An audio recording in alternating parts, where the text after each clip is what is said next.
مسیح یسوع کے جلالی نام میں آپ سب کو میری طرف سے اسلام۔ ہمارا آج کا زبور 32 گناہ کا اقرار اور معافی۔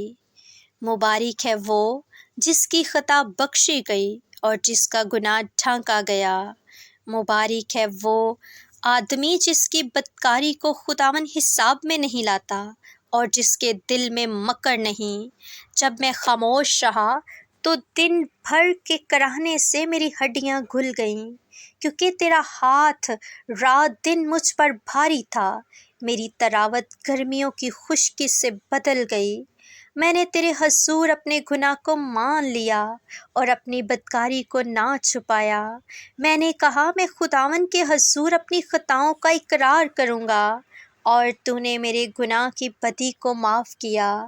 اس لیے ہر دیندار تجھ سے ایسے وقت میں دعا کرے جب تو مل سکتا ہے۔ یقیناً جب سیلاب آئے تو اس تک نہیں پہنچے گا۔ تو میرے چھپنے کی جگہ ہے۔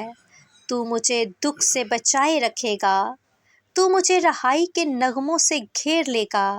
میں تجھے تعلیم دوں گا اور جس راہ پر تجھے چلنا ہوگا تجھے بتاؤں گا۔ میں تجھے صلاح دوں گا، میری نظر تجھ پر ہوگی۔ تم گھوڑے یا خچر کی مانند نہ بنو جن میں سمجھ نہیں، جن کو قابو میں رکھنے کا ساز دہانہ اور لگام ہے، ورنہ وہ تیرے پاس آنے کے بھی نہیں۔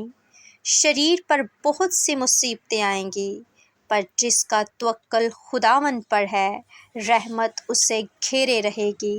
اے سات کو خداوند میں خوش و خرم رہو، اے راست دلو خوشی سے للکارو۔ آمین۔ پاک کلام کا پڑھا اور سنا جانا ہم سب کے لیے باعث برکت ہو۔ خداوند کا شکر ہو۔